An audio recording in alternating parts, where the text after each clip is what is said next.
Salut les filles, donc on se retrouve aujourd'hui dans une nouvelle vidéo qui est donc une vidéo hyper rapide puisque c'est ma routine teint lorsque, enfin pas ma routine teint mais ma routine make-up lorsque je suis en retard, lorsque j'ai pas envie de me maquiller ou lorsque j'ai envie de sortir, d'être à peu près présentable et que j'ai pas le temps ou que j'ai tout simplement pas l'envie mais j'ai envie de faire un minimum. Donc voilà ce que ça donne. Pour certains c'est une tonne de maquillage, pour moi c'est le strict minimum.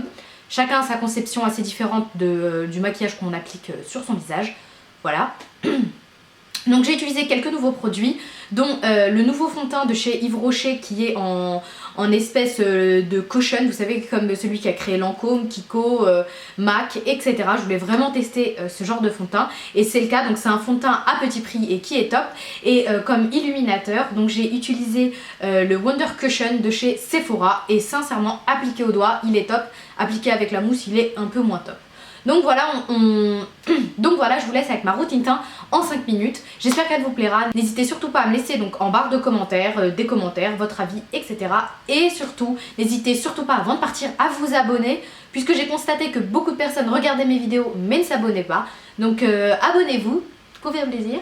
Et voilà, donc on se retrouve dans une prochaine vidéo ou sur les réseaux sociaux, Facebook, Instagram et Snapchat. Je vous fais d'énormes bisous. Bye. Donc on commence ce make-up avec un peu de café et un soin, donc un soin de chez Ambriolis, le booster de cils. Donc je l'utilise matin et soir sur mes sourcils et mes cils. Je vous ferai toute une vidéo sur le sujet, sur donc est-ce que ça a marché ou pas. La cure est de 28 jours, ça fait maintenant 1 mois et demi que je l'utilise. Donc on passe maintenant au dessin des sourcils avec un crayon qui est donc assez crémeux de chez MAC, que j'ai en teinte donc Lingering, et que j'estompe ensuite avec un pinceau 204 de chez MAC également, qui coûte à peine une dizaine d'euros pour avoir un fini naturel. Donc pour le teint, j'utilise un nouveau fond de teint, le coussin de teint aérien donc de chez Yves Rocher. C'est un fond de teint qui en ce moment je crois est à 14 euros, que j'applique donc avec un pinceau Kabuki F88 de chez Sigma. Donc ce fond de teint, maintenant ça fait presque 2 semaines que j'ai filmé cette vidéo, je peux vous donner mon avis donc sur le sujet. Donc il est vraiment très très bien, il a un rendu hyper naturel, la couvrance est vraiment moyenne, il est parfaitement adapté à celles qui ont la peau normale à sèche mais un chouïa. Pour celles qui ont des taches de sécheresse, je ne vous le conseille pas parce qu'il les met bien en évidence. Le résultat est assez lumineux, il tient toute la journée, pour moi c'est un très bon fond de teint pour un prix très raisonnable. Donc ensuite on passe à l'anti-cerne comme d'habitude et je suis en train de le terminer. J'utilise donc mon Mineralize de chez MAC, il est très hydratant, moyennement couvrant mais très hydratant, que je viens de donc appliquer avec le Beauty Blender. Donc moi le mien est violet mais bon c'est peu importe la couleur, ils font tous le même job.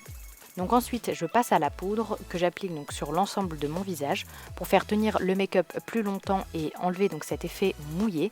Donc moi ma poudre c'est toujours la même, c'est la Studio Care Blend de chez MAC en teinte Medium Plus. Donc pour le bronzer, j'utilise donc un pinceau de chez MAC et le bronzer c'est toujours le même depuis déjà plusieurs tutos, c'est le Studio Care Blend en teinte dark. Le résultat est hyper naturel, il s'estompe super bien. Donc j'en applique dans le creux des joues, sur les tempes et sur le cou bien sûr, parce que en fait il faut vraiment que ce soit harmonisé, que vous n'ayez pas donc le visage orange et le cou d'une autre couleur. Donc j'harmonise ça en appliquant sur le cou. Donc ensuite j'utilise un blush rosé, c'est le blush de chez Make Up Geek en teinte Spellbound. Donc j'applique avec un pinceau M500 de chez Morphe, le résultat étant assez intense, donc j'estompe cela en chantant bien sûr, je ne sais plus quelle, là je suis en train de kiffer, je sais plus quelle chanson j'ai écouté mais apparemment j'ai bien kiffé. Donc j'ai estompé tout ça avec un gros pinceau poudre que j'avais avec laquelle j'avais appliqué donc ma poudre de base.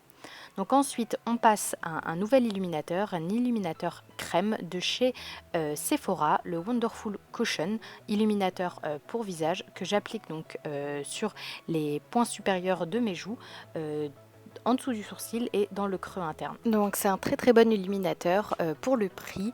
L'effet est un peu doré mais pas trop, donc je peux en appliquer un peu partout. Il me fait penser à celui de chez Benefit mais il y a un peu plus de paillettes.